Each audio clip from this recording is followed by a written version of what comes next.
psychology. One of them is a man by the name of Jastrow, who ends up at the University of Wisconsin. This is Heinz's description of what Jastrow was doing at the University of Wisconsin. Jastrow targeted Christianity in a way that Peirce did not, as the prime example of the forcible imposition of thought on a community of people. In his course at Wisconsin on the psychology of belief and in his popular writings, he spoke of, quote, the sad page of history that records the church's techniques of censorship and suppression of thought. He also used the biblical and rabbinical phraseology of the remnant of Israel when he referred to the dissident few who fight in all times and places for freedom of thought. There will always be a saving remnant, he wrote, who are willing to give up dogma. Well, wait a minute. I thought you were in medicine. I thought you were doing medicine here. Well, what you're seeing here is that deviance has been redefined. It will be redefined over the course of the century, and what used to be a sin is now a virtue. For example, homosexuality.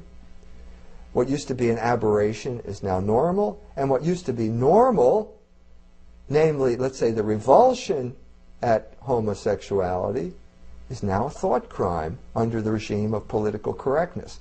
So a student at Temple University, my alma mater, who objects to the production of Corpus Christi by the university, was dragged out and taken to the psychiatric clinic at Temple University Hospital for objecting to a blasphemous homosexual propaganda play. Well, this is the essence of political correctness, and it's the essence of what happened during the course of the 20th century. Deviance was redefined as its opposite. Deviance is binary. Deviance is prohibition. There is never going to be a world without deviance. What you have here is the Umwertung aller Werte, the transvaluation of values, where what was good is now bad and what was good is now wicked. This happened in the realm of psychology, largely through the efforts of people like Freud. So you see this as a way of cultural subversion. Freud became the vehicle for cultural subversion and was interested in those particular terms.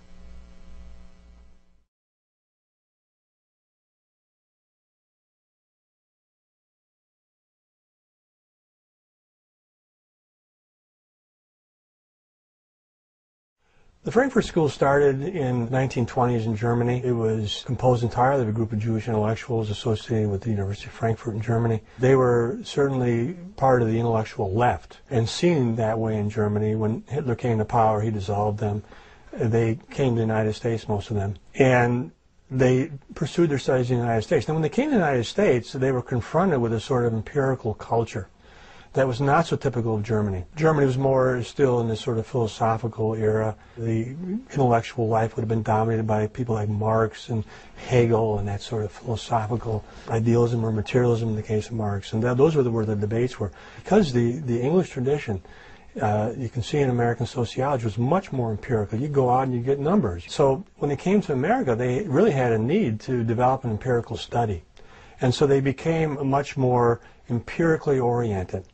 And so, but their philosophical ideas were developed when they were still in Germany. They were very much informed by their political attitudes.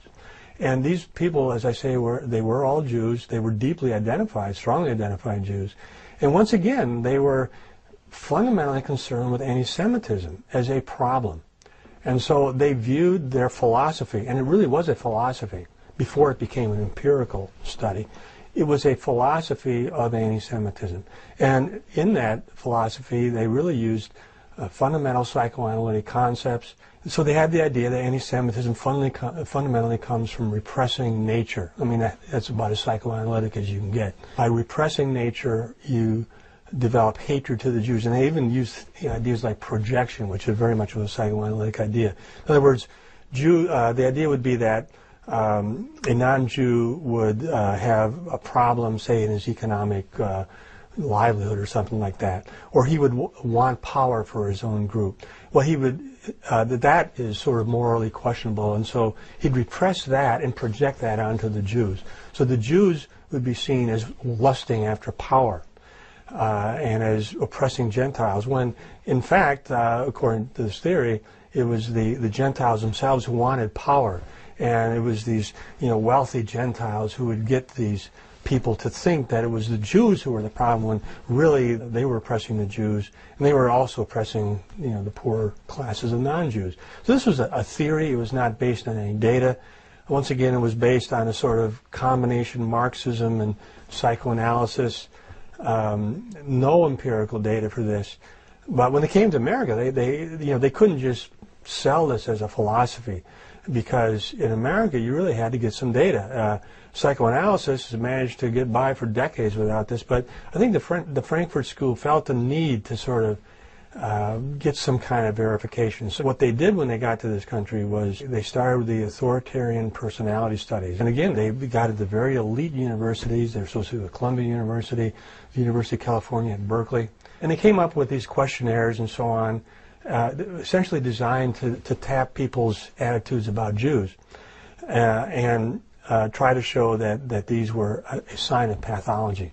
So essentially what they did, they tried to show that people, in the end, with healthy family relationships, people who looked up to their mothers and fathers, people who had a strong religious orientation, that these people tended to have negative views about Jews, and that essentially these negative views about Jews were a result of repression within the family, that they had hostility towards their parents, even though there's absolutely no evidence of this in any of the records that they had. They interpreted positive feelings for parents as sort of sublimations of hostility, because in the records, the people who had strong family relationships, had sort of strong attitudes about their in-group or their family, their nation, their race, these people tended to think, to have more negative views about Jews, because after all, Jews were an out-group. They interpreted these positive attitudes about their family as, repressions of hostility towards their parents. And conversely, when they found sort of surface feelings of anxiety about their parents, they interpreted those as signs of deep affection.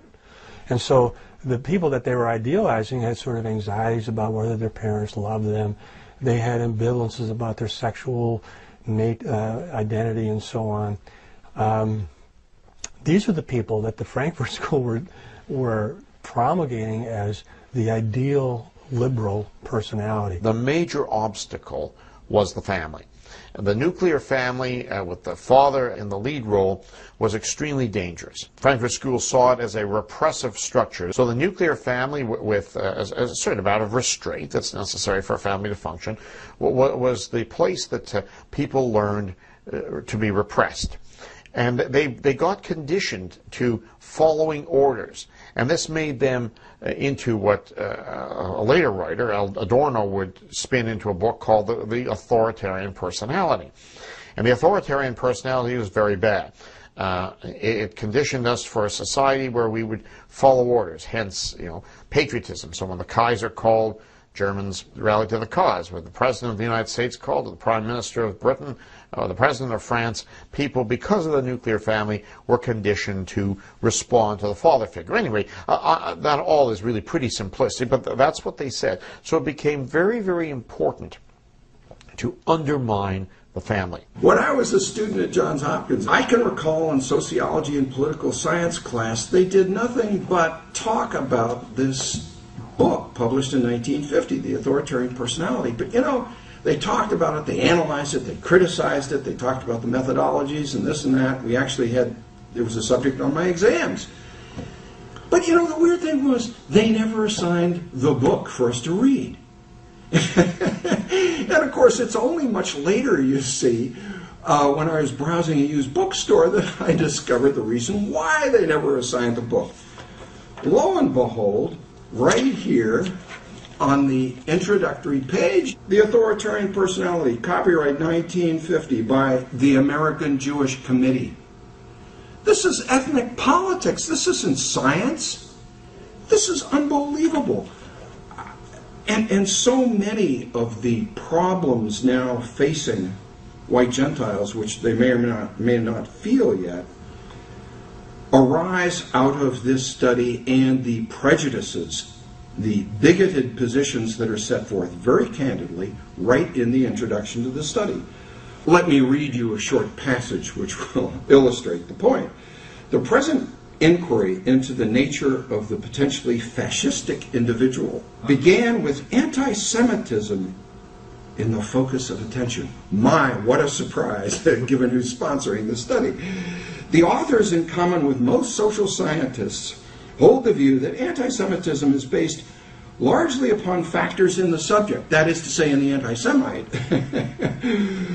and in his total situation, whatever that means, then upon actual characteristics, behavior, or power of Jews.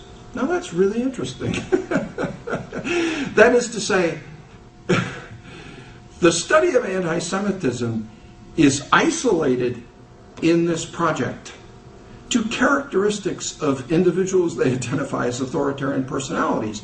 It never examines the relationship between that individual's interests and the practical and enormous exercise of Jewish power, you see, within the political system.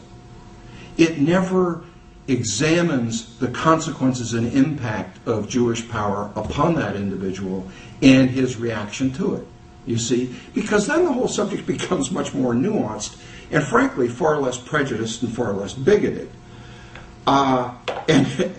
And here's another classic statement in the introduction to the authoritarian personality, where they are discussing the methodology of all the studies in this thick tome.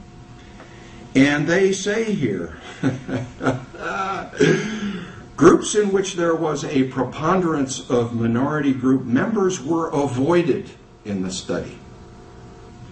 And when minority group members happened to belong to an organization which which cooperated in the study, their questionnaires were excluded from the calculations.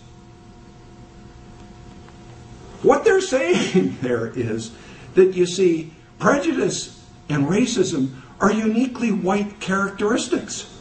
This isn't science at all. It's simply ethnic warfare, and it is such blatant and obvious ethnic warfare, this book, and everything it spawned. The authoritarian personality did become very influential, and it certainly does have some data in it. It's not, you know, they were successful